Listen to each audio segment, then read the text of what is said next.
नमस्कार दोस्तों, मैं अखिलेश्वर अग्रवाल आप सभी का स्वागत करता हूं मेरे नए लेक्चर में जो कि 12/5/2021 की करंट न्यूज़। तो आइए स्टार्ट करते हैं टेबल ऑफ कंटेंट्स के साथ। हम यहां आज 7 टॉपिक्स डिस्कस करेंगे। How a US pipeline came under cyber attacks and solutions. बहुत इंपॉर्टेंट न्यूज़ है क्योंकि साइंस एंड टेक्नोलॉजी का इंपॉर्टेंट पार्ट है। प्रीलिम्स में क्वेश्चन पूछा जा सकता है, मेंस में भी क्वेश्चन पूछा जा सकता है, इस वजह से ये टॉपिक बहुत ज़्यादा इंपॉर्टेंट है। दूसरा इंपॉर्टेंट टॉपिक है सेबी। सेबी ने अभी अभी पर्सन इन कंट्रोल कॉन्सेप्ट लाने का मन बनाया हुआ है। Promoter concept. अभी तो कंपनीज में प्रमोटर्स होते थे, जैसे टाटा कंपनी में अगर हम देखेंगे तो टाटा सन्स, ये प्रमोटर्स थे, लेकिन अब ये डेफिनेशन चेंज करके पर्सन इन कंट्रोल लाने का मन इन्होंने बनाया हुआ है। थर्ड इंपॉर्टेंट टॉपिक है हमारा वर्ल्ड फूड प्राइस, जो कि अगेन बहुत ज़्यादा इंपॉर्टेंट है प्रीलिम्स के पॉइंट ऑफ व्यू से। Fourth, enforcement directorate has taken against action against Maharashtra former home minister. यहाँ पर न्यूज़ एज सच इंपॉर्टेंट नहीं है, लेकिन इन्फोर्समेंट डायरेक्टरेट के बारे में जानना बहुत ज़्यादा इंपॉर्टेंट है। फिफ्थ हमारा टॉपिक होगा child convention for adoption. India में या फॉरेन कंट्रीज़ में अगर चाइल्ड को अडॉप्ट करना है तो कुछ इंटरनेशनल कन्वेंशंस भी हैं और खुद कंट्री के भी कुछ लॉज हैं जिसको फॉलो करना पड़ता है। तो ये सारी चीज़ें हम इस टॉपिक में देखेंगे। नेक्स्ट है हमारा DRDO new medicine for Covid. क्या ये मैजिक बुलेट है या इसके संग भी कुछ दिक्कतें हैं? जैसे पहले भी बहुत सारी कोविड के लिए वैक्सीन या मेडिसिन आई, लेकिन वो फुल फ्लेश वर्क नहीं करती थी। क्या डीआरडीओ की ये मेडिसिन एक मैजिक बुलेट साबित होने वाली है या नहीं, ये हम देखेंगे इस टॉपिक में। लास्ट टॉपिक हमारा होगा क्वेश्चन के फॉर्म में IMD warning on the cyclone formation in Arabian Sea. ये भी आपका इंडियन एक्सप्रेस में था और इस पे मैंने एक क्वेश्चन फ्रेम किया है जिसका आंसर आपको कमेंट बॉक्स में लिखना है दोस्तों। स्टार्ट करने से पहले मैं आपको प्रेप आईएएस का इनिशिएटिव बता देता हूँ। 3 मंथ्स फ्री क्रैश कोर्स ही प्रोवाइड कर रहे हैं फॉर यूपीएससी प्रीलिम्स 2021। खास बात इसकी ये है कि इसमें सारे फैकल्टी मेंबर्स वेल क्वालिफाइड हैं, जिनको एक्चुअल में यूपीएससी देने का एक्सपीरियंस है, ना सिर्फ देने का बल्कि उन्होंने क्वालिफाई किया हुआ है। कई इसमें से जो हैं इंटरव्यू स्टेज तक पहुँचे हैं, जैसे मेरा भी। इसके अलावा आपका सारा कवर किया जाएगा, जितना भी सिलेबस है उस सबको कवर किया जाएगा। उसको प्रैक्टिस करने के लिए आपको 5 फुल लेंथ मॉक टेस्ट भी दिए जा रहे हैं, जो कि आपके लिए बहुत ज़्यादा इंपॉर्टेंट है। ठीक है दोस्तों। डाउट क्लियरिंग सेशन भी आपके हर संडे को कंडक्ट किए जाते हैं, ताकि एक 2 वे इंटरेक्शन हो सके rather than only 1 way interaction. तो मेरे हिसाब से तो ये कोर्स बहुत अच्छा है और आप सभी लोगों को इसके वीडियोस को देखना चाहिए। आइए अब स्टार्ट करते हैं। How a US pipeline came under cyber attack and solution. US में क्या था, ईस्टर्न साइड में जो यूएस पाइपलाइन थी उस पे साइबर अटैक हुआ। इसका मतलब क्या हुआ कि जो कंप्यूटर से हम कंट्रोल करते थे पाइपलाइंस को, ठीक है, लॉजिस्टिक्स जो कंप्यूटर के थ्रू कंट्रोल करते थे, तो उसको साइबर अटैक के थ्रू किसी ने कैप्चर कर लिया। ठीक है, हम थोड़ा डिटेल में इसको देखेंगे कि ये क्या होता है साइबर अटैक और किस तरीके से इसको अंजाम दिया गया। ठीक है, उससे पहले हम देखते हैं कि किस कंपनी पे इन्होंने किया। Colonial pipeline company which transports 45% of all petrol on the east coast of US was forced to shut down operations after a cyber attack। ठीक है दोस्तों, ये अटैक कौन सा था? Ransomware attack. आप लोगों ने पहले भी शायद इस वर्ड को सुना होगा, मैं इसको डिटेल में आपको अभी नेक्स्ट स्लाइड में एक्सप्लेन करूंगा, लेकिन ये रैंसमवेयर अटैक था। ठीक है, इससे पहले भी कुछ अटैक्स जो बहुत फेमस हैं वो अभी हो चुके हैं पिछले 2-3 सालों में। उसमें से एक है डेटा थेफ्ट एट जोमेटो, जो कि 2017 में कंडक्ट किया गया था। वानाक्राई रैंसमवेयर, जो कि 2017 में किया गया था, और पेटिया रैंसमवेयर 2017 में। तो आप देख सकते हैं पिछले 2-3 साल में अगर इंटरनेट कनेक्टिविटी का पेनिट्रेशन बढ़ा है तो डेटा थेफ्ट और इस तरह के रैंसमवेयर अटैक्स भी हुए हैं। इस वजह से साइबर अटैक सॉल्यूशंस की वैल्यू बहुत ज़्यादा आज की डेट में बढ़ जाती है। तो आइए दोस्तों देखते हैं what is ransomware attack. Ransomware attack is a cyber attack using malware that encrypts the victim's files। इसका मतलब क्या हुआ कि जैसे आपके कंप्यूटर में कुछ फाइल्स हैं, ठीक है, उसको ये कैप्चर करता है और उसको इनक्रिप्ट कर देता है। इनक्रिप्ट करने का मतलब क्या है कि उसकी भाषा को चेंज कर देता है। जैसे मान लीजिए ये इंग्लिश लैंग्वेज है, ठीक है। अगर मैं ए को डिनोट करने लगूं जेड से, बी को डिनोट करने लगूं वाई से, सी को डिनोट करने लगूं वन से, ठीक है, ये मेरा कोडवर्ड है। ए को मैं डिनोट करूंगा जेड से, बी को डिनोट करूंगा वाई से, और सी को डिनोट करूंगा मैं वन से, ठीक है। इसी तरह से मेरे जितने भी अल्फाबेट्स हैं उन सब का मैंने कुछ कोडिंग कर दिया, ठीक है। अब अगर मान लो मैं इनक्रिप्ट कर देता हूं फाइल को, तो मतलब क्या हुआ कि जैसे सपोज मेरी फाइल थी,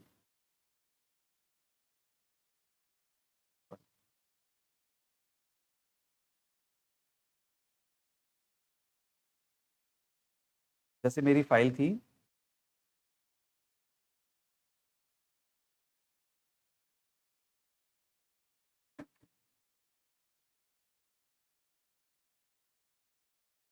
मान लीजिए ए बी सी, ठीक है।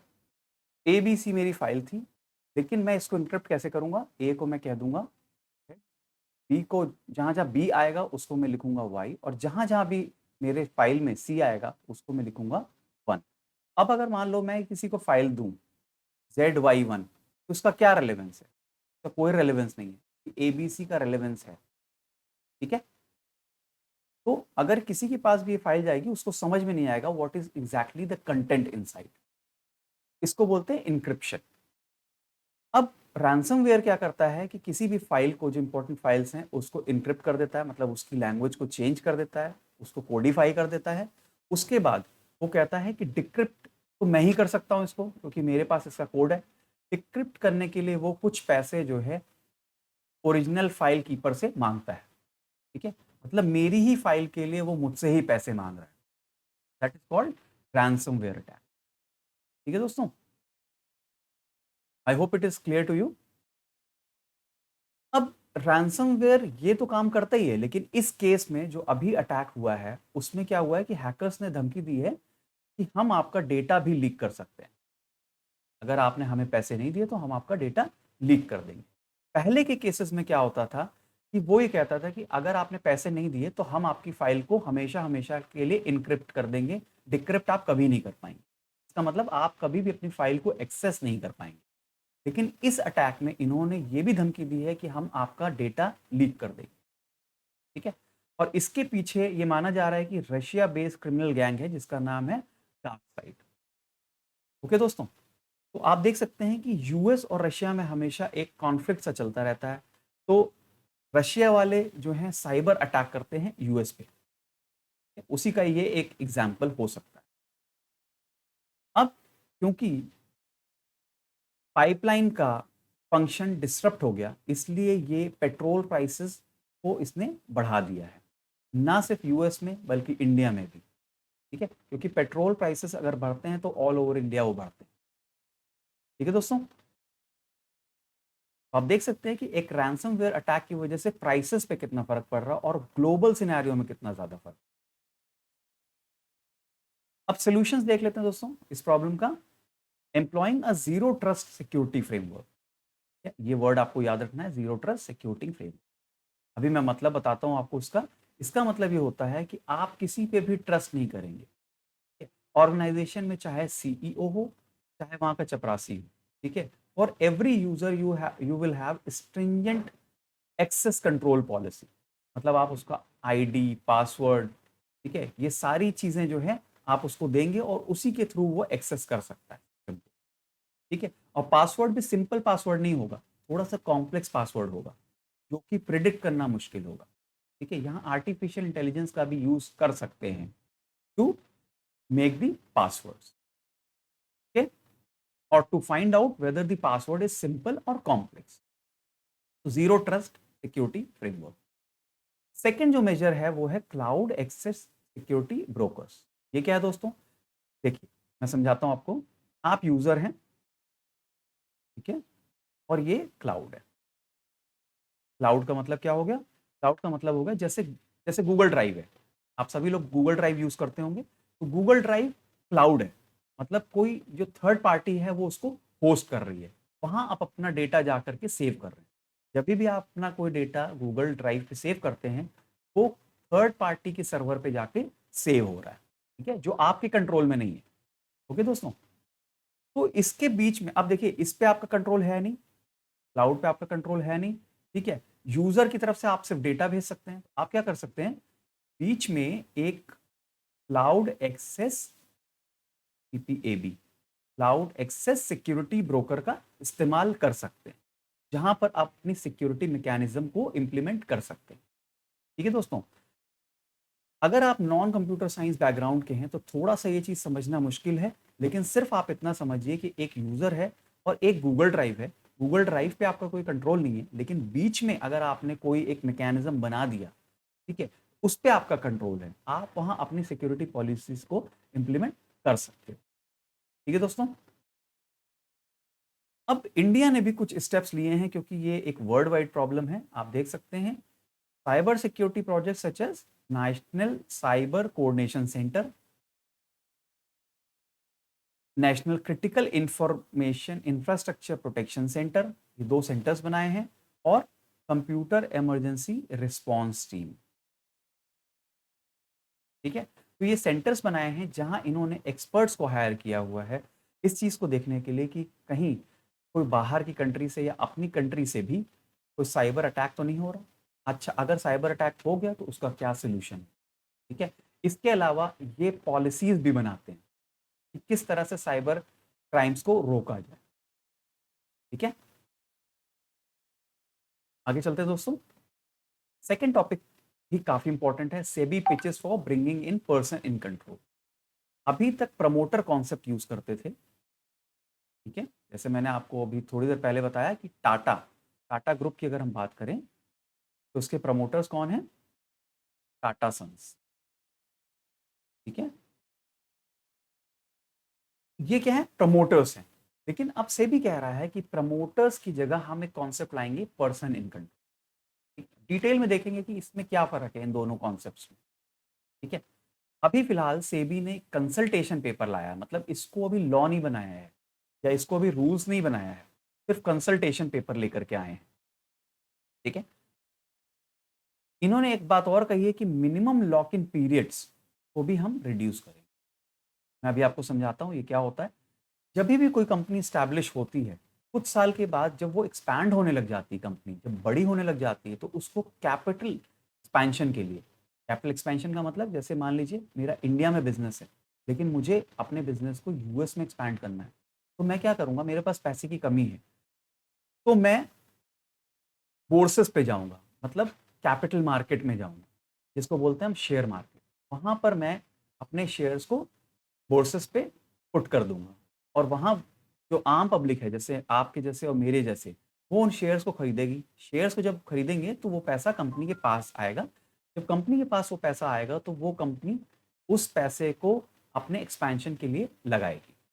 ठीक है दोस्तों, तो पहले क्या रूल होता था कि, या अभी भी कह सकते हैं कि अभी क्या रूल है फिलहाल, कि मिनिमम लॉक इन पीरियड होता है। जैसे मान लीजिए मैं एक कंपनी हूं और मैंने आईपीओ किया, मतलब initial public offering, simple terms में मैंने शेयर्स को अपने बेचा, ठीक है, और मैं पब्लिक लिमिटेड कंपनी बन गया। उस केस में क्या है कि मेरी जिम्मेदारी है कि मैं कम से कम 3 साल अपना एक मिनिमम शेयर होल्डिंग मेंटेन करूं। ठीक है, वो कितना होता है, वो होता है 20%। ठीक है, ये प्रोविजन किस लिए है, ये प्रोविजन इसलिए है कि अगर मान लीजिए मैंने अपने शेयर्स को मार्केट में लाया और कई लोगों ने शेयर्स को खरीद लिया, ठीक है, 4 दिन के बाद ही मैंने अपना शेयर्स डाइल्यूट कर लिया, ऑलमोस्ट 1% कर लिया, और उसके बाद मैं फ्रॉड करके भाग गया सारे पैसे लेकर के। ठीक है, तो इस चीज को रोकने के लिए सेबी ने कहा था कि 20% आपको 3 साल तक मेंटेन करना पड़े, ताकि कंपनी डूबे तो आप भी डूबे। ठीक है दोस्तों, अब इन्होंने कॉन्सेप्ट ऑफ प्रमोटर्स जो है, इसके लिए 3 साल का ट्रांजिशन पीरियड दिया है, मतलब 3 साल के बाद ये कॉन्सेप्ट ऑफ प्रमोटर्स सभी जगह पर आ जाएगा। अभी फिलहाल एकदम से नहीं होने जा रहा, 3 साल का इन्होंने समय दिया हुआ है। ठीक है, और मिनिमम लॉक इन पीरियड के बारे में क्या चेंज करने का सोचा है कि it will be locked in for 1 year, मतलब अभी 3 साल का लॉक इन पीरियड होता है, उसको हम कम करके 1 ईयर कर देंगे। ठीक है दोस्तों। और ऐसा क्यों किया हुआ है? क्योंकि कुछ उसके रीजंस हैं, वो आप देख देख लीजिए। रीजंस क्या हैं कि अब आजकल की डेट में इंस्टीट्यूशनल इन्वेस्टर्स और प्राइवेट इक्विटी होल्डर्स बढ़ गए हैं। पहले के ज़माने में क्या होता था कि जैसे टाटा ग्रुप है, टाटा सन्स के ही ज़्यादातर शेयर्स को होल्ड करते थे। लेकिन अभी क्या हो गया है कि क्योंकि शेयर मार्केट काफ़ी पॉपुलर हो गया है, लोग काफ़ी अवेयर हो गए हैं, तो इक्विटी मार्केट खुल गया है, मतलब लोगों के पास भी शेयर्स आने लग गए हैं और इंस्टीट्यूशनल इन्वेस्टर्स के पास भी शेयर आ गए हैं। इंस्टीट्यूशनल इन्वेस्टर्स मतलब डोमेस्टिक इंस्टीट्यूशनल इन्वेस्टर जिसको हम म्यूचुअल फंड बोलते हैं, ठीक है, और फॉरेन इंस्टीट्यूशनल इन्वेस्टर में भी म्यूचुअल फंड हो सकते हैं, ठीक है। तो ये म्यूचुअल फंड या इंस्टीट्यूशनल इन्वेस्टर्स बहुत बड़ा बड़ा पैसा लेकर के आते हैं और बल्क में शेयर्स खरीदते हैं, ठीक है। तो शेयर होल्डिंग पैटर्न, अगर मान लीजिए, सिंपल एग्जांपल लेने के लिए, अगर मान लीजिए मेरा ये 100% का पाई है, अगर मैं कहूं कि पब्लिक की शेयर होल्डिंग मतलब आप और मेरे जैसे इनकी 25% हो गई है और डोमेस्टिक इंस्टीट्यूशनल इन्वेस्टर्स की से 70% हो गई है, तो प्रमोटर्स के पास कितना बचा? ओनली 5%, ठीक है। अब 5% वाले को हम प्रमोटर बोल रहे हैं और 70% वाले को हम सिर्फ शेयर होल्डर बोल रहे हैं, तो ये गलत बात है, ठीक है। तो इसलिए इन्होंने कहा है कि अब हम शेयर होल्डर सॉरी प्रमोटर्स बोलने के बजाय हम पर्सन इन कंट्रोल बोलेंगे। ये 5% जो जो पर्सन हैं जो 5% होल्ड करते हैं, ये कंपनी को संभाल रहे हैं, पर्सन इन कंट्रोल, ये सिर्फ कंट्रोल कर रहे हैं कंपनी को, दे आर नॉट प्रमोटर्स, ठीक है। अभी मैंने आपको ये जो एग्जांपल दिया इसी के बारे में, ये है minority share holding continues to be classified as a promoter in present rules, इसलिए ये किया जा रहा है। उसका शेयर होल्डिंग बहुत कम हो जाए तो फिर उसी हिसाब से उसको स्टेटस दिया जाए। दूसरी चीज क्या है कि quality of board and management अभी काफी फोकस में है। कहने का मतलब ये है कि प्रमोटर्स क्या होते हैं, आपको मैं सिंपल एग्जांपल देता हूं कि एक कंपनी के अंदर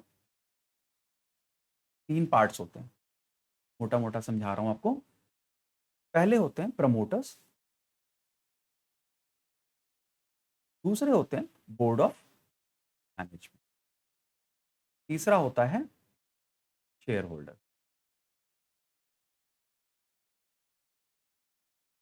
ठीक है। तो आजकल की डेट में क्या होने लग गया है कि quality of board and management is in focus, मतलब ये जो पार्ट है ये फोकस में आ गया है, ठीक है। और प्रमोटर्स का जो रोल है वो कम हो गया, ठीक है।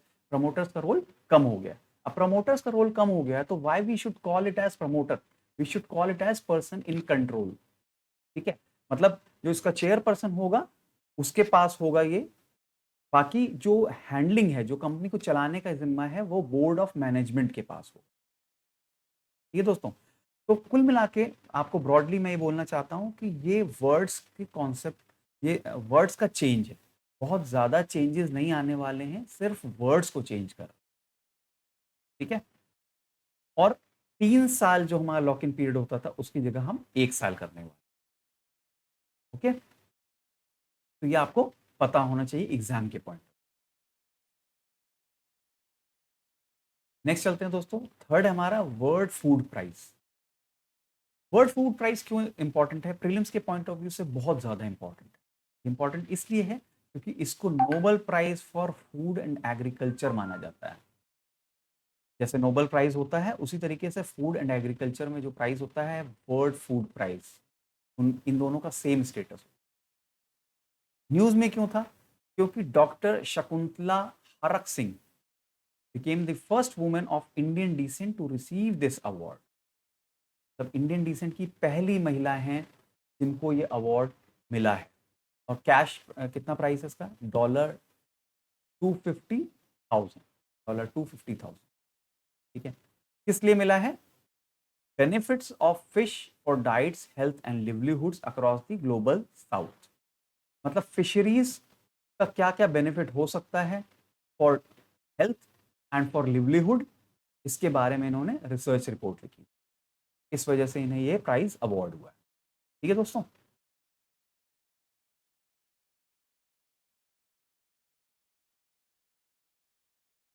आगे चलते हैं। इसका जन्म कहाँ से हुआ, इसकी क्या कहानी है, क्या करता है, सारी चीज़ें हमें जानने की ज़रूरत है। तो इस नॉर्मन ई बोरलॉग का आप लोग सभी लोगों ने नाम सुना होगा, ठीक है। इनको नोबेल पीस प्राइज 1970 में मिला था for work in global agriculture, ठीक है। जो हमारे इंडिया में हरित क्रांति आई थी, ग्रीन रेवोल्यूशन आई थी, उसके बहुत बड़े कारण यही थे, मिस्टर बोरलॉग, ठीक है। इसके लिए इनको नोबेल पीस प्राइज 1970 में मिला। तो इनका एक विजन था कि हम वर्ल्ड फूड प्राइज क्रिएट करें, और इस विजन पे फाइनली 1986 में इस प्राइज को स्टार्ट कर दिया गया with sponsorship of general foods corporation. इस प्राइज को हर अक्टूबर में यूएन वर्ल्ड फूड डे पे प्रेजेंट किया जाता है, ठीक है। वर्ल्ड, अब इसमें एग्जाम इंपॉर्टेंट है, world food day which is October 16, October 16 is the world food day. Next चलते हैं दोस्तों, इस प्राइज को देता कौन है?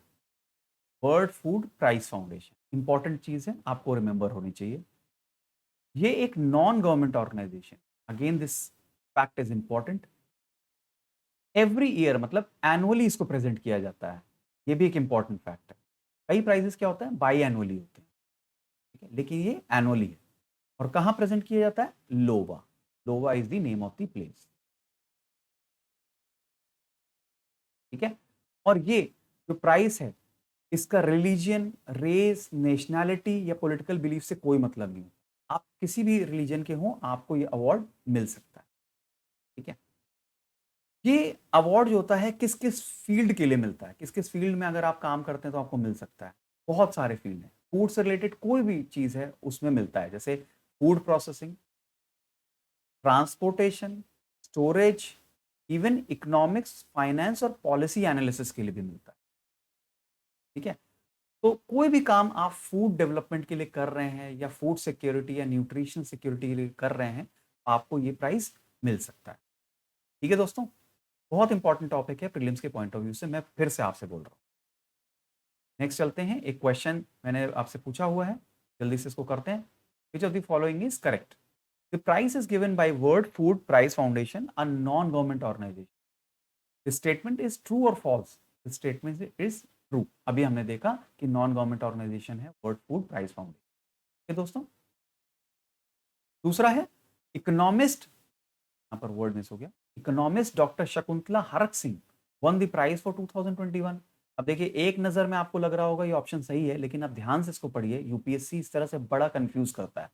This is not, this is economist, ठीक है, इकोनॉमिस्ट। जबकि प्रीवियस स्लाइड में हमने देखा था न्यूट्रिशन एक्सपर्ट है, doctor Shakuntala Harak Singh is nutritional expert. तो ये ऑप्शन क्या हो जाएगा? रॉन्ग।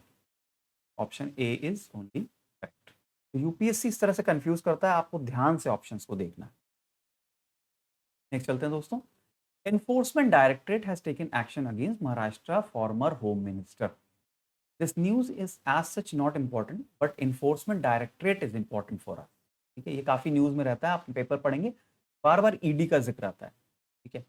हम देखते हैं ईडी करता क्या है, क्या है ये इकोनॉमिक क्राइम इन इंडिया को रोकने के लिए ऑर्गेनाइजेशन बनाई गई है।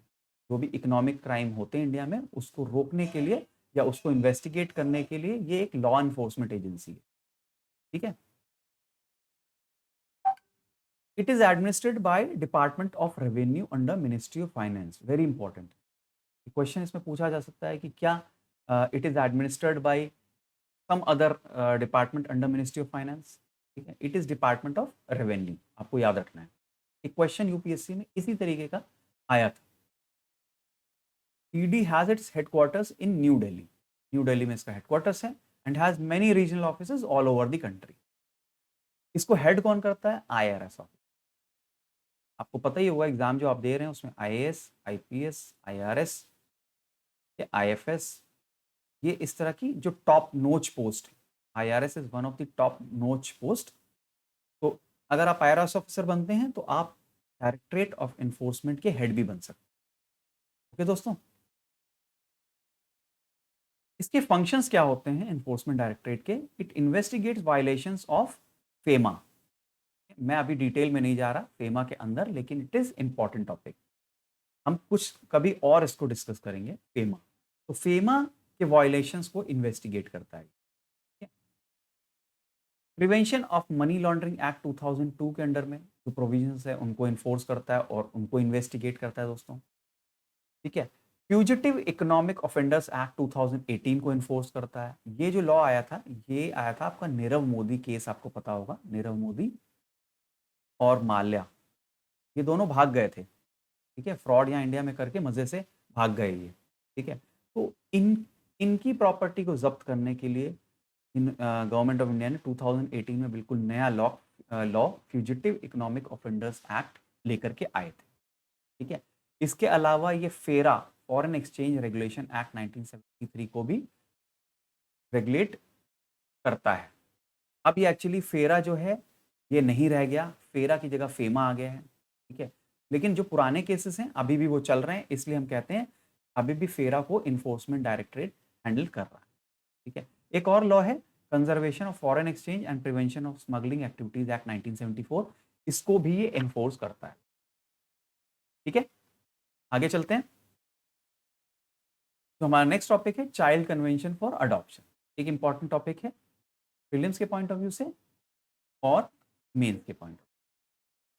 ठीक है, आपको दोनों तरीके के क्वेश्चन यहाँ पर पूछे जा सकते हैं। UNICEF, according to UNICEF India में 30 मिलियन ऑर्फन्स हैं। ठीक है, और अबैंडन चिल्ड्रन है, तो जिनके माँ बाप नहीं हैं, ऐसे 30 मिलियन चिल्ड्रन। इनके लिए कुछ लॉज बनाए गए इनके बेनिफिट्स के लिए। जुवेनाइल जस्टिस लॉ 2015, जिसको हम स्मॉल में जेजे एक्ट बोलते हैं, 2015। जो निर्भया कांड हुआ था उसमें ये जेजे एक्ट काफी ज्यादा न्यूज में था। ठीक है, तो जेजे एक्ट इज इंपॉर्टेंट। उसके बाद जेजे एक्ट में कुछ बदलाव करके जेजे रूल्स 2016 को लाया गया और एक और रेगुलेशंस लाया गया, अडॉप्शन रेगुलेशंस ऑफ 2017। मतलब चाइल्ड को अडॉप्ट करने के लिए कुछ लॉ बनाया गया, उसका नाम था अडॉप्शन रेगुलेशंस ऑफ 2017।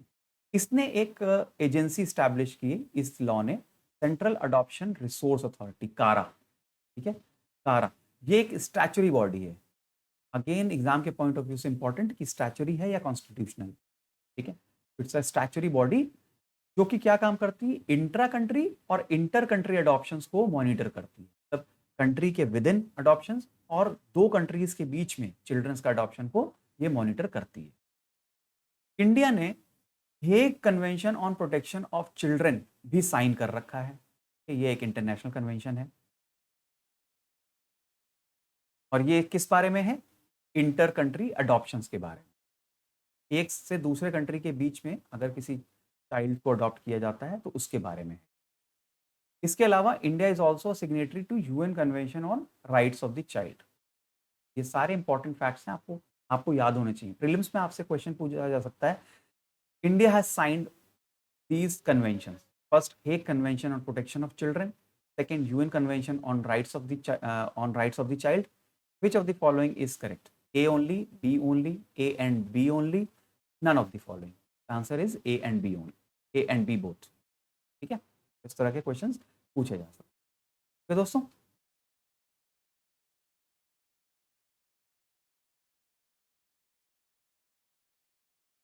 आगे चलते हैं दोस्तों। जेजे एक्ट के बारे में और इसकारा के बारे में थोड़ा सा और डिस्कस करते हैं, क्योंकि एग्जाम के पॉइंट ऑफ व्यू से इंपॉर्टेंट टॉपिक है।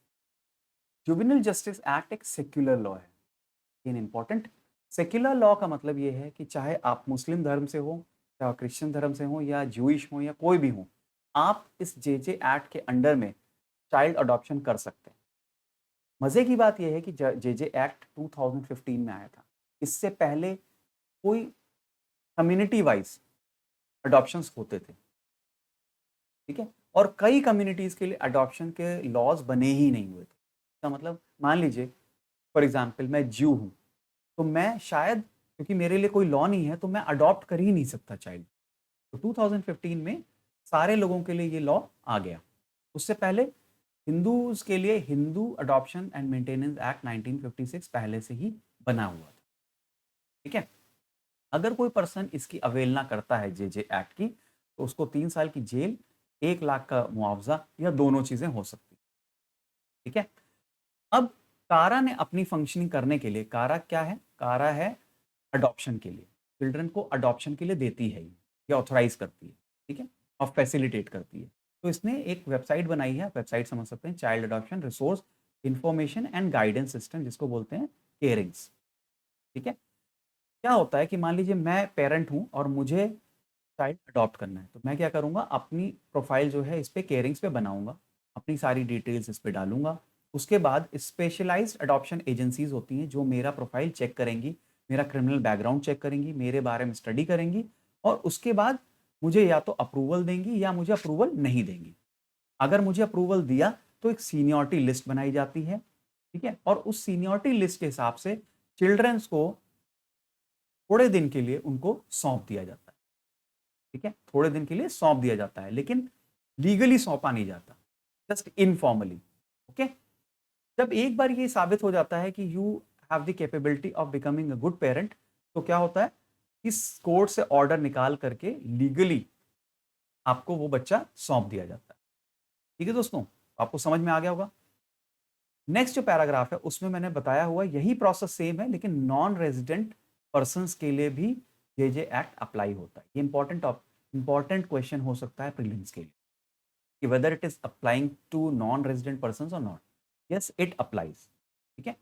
इनका थोड़ा सा प्रोसीजर डिफरेंट होता है, कि rather than specialised adoption agencies of India, adoption agencies of foreign country सारा क्रिमिनल बैकग्राउंड और वगैरह वगैरह सारी चीजें चेक करती है। ठीक है दोस्तों। नेक्स्ट न्यूज है डीआरडीओ की, बड़ी इंटरेस्टिंग न्यूज है, आप सबको इसमें मजा आएगा। डीआरडीओ ने क्लेम किया है कि भाई हमने फाइनली जो है कोविड की दवा ढूंढ ली है, अब कोई इंसान नहीं मरेगा। इस ड्रग का नाम है 2-डीऑक्सी डी ग्लूकोस। ठीक है। इसको मंजूरी भी मिल गई है drug controller general of India से, और इमरजेंसी यूज, जैसे रेमडेसिविर को मिली थी। रेमडेसिविर को आपको पता होगा कि इमरजेंसी में यूज किया जाता है। ठीक है। लेकिन इसको खाने के बाद भी लोग मर जाते हैं। तो हमको क्वेश्चन ये है कि क्या डीआरडीओ का ये मेडिसिन मैजिक बुलेट है जिससे सब कोई ठीक हो जाएगा। ठीक है। तो ऐसा नहीं है। लोग कहते हैं कि ह्यूमन ट्रायल्स नहीं किए गए, फेज 3 के ट्रायल जो हैं, फेज 3 के ट्रायल जो हैं उनके रिजल्ट्स अभी तक जो हैं पब्लिक नहीं किए गए। आपको पता होगा जब भी कोई मेडिसिन को हम अप्रूव करते हैं तो फेज 1, फेज 2, फेज 3 का के ट्रायल से उसे गुजरना पड़ता है, लेकिन फेज 3 ट्रायल का अभी तक रिजल्ट्स का कुछ पता ही नहीं, अता पता ही नहीं है। ठीक है।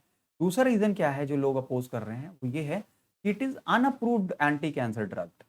अनअप्रूव्ड एंटी कैंसर ड्रग मतलब, एंटी कैंसर ड्रग तो है ये, कैंसर को खत्म करने काम आती है, लेकिन वो भी अनअप्रूव्ड है, इसका मतलब उसके साइड इफेक्ट्स होंगे। ठीक है। अब ये देख लेते हैं कि ये जो मेडिसिन है ये काम कैसे करती है। It inhibits glycolysis. आपकी बॉडी में एक प्रोसेस होता है ग्लाइकोलिसिस। ग्लाइकोलिसिस के थ्रू क्या होता है कि जो आपके ग्लूकोस होता है, जो स्टोर्ड ग्लूकोस होता है बॉडी में, उसको ब्रेक डाउन करते हैं और एनर्जी में कन्वर्ट करते हैं। ठीक है। अगर आप खाना एक दिन भी नहीं खाएंगे तो आपको ऐसा नहीं होगा आप मर जाएंगे। ठीक है। There will be some energy. तो वो कैसे होता है, ग्लाइकोलिसिस के थ्रू। ओके, कि आपकी बॉडी में ग्लूकोज है, उसी को बर्न करके एनर्जी कन्वर्ट हो रही है। अब ये अप्रोच क्या करती है, ये जो ड्रग है ये क्या कहती है कि अगर हम ग्लाइकोलिसिस को रोक देंगे तो एनर्जी बनेगी नहीं। एनर्जी अगर नहीं बनेगी तो क्या होगा कि जो वायरस की सेल्स हैं वो अपने आप ही मर जाएंगी। ठीक है। और अल्टीमेटली वायरस की सेल्स मरेंगी तो वायरस भी अपने आप खत्म हो जाएगा। ठीक है दोस्तों, ये इसका मैकेनिज्म है। एक इसका जो प्रॉब्लम इस ड्रग का और है, मैंने दो आपके प्रॉब्लम डिस्कस किए थे, एक प्रॉब्लम और है कि अगर आप ग्लाइकोलिसिस रोकेंगे तो क्या होगा कि normal sales like brain cells भी डैमेज हो सकते हैं। ब्रेन सेल्स जो होते हैं वो सबसे ज्यादा ग्लूकोज को यूटिलाइज करने वाले सेल्स होते हैं। तो अगर आपने ग्लाइकोलिसिस रोक दिया तो क्या होगा, ब्रेन के सेल्स को भी नहीं मिलेगा, और उसकी वजह से आप पेशेंट का ब्रेन डेड होने का चांस बढ़ जाता है।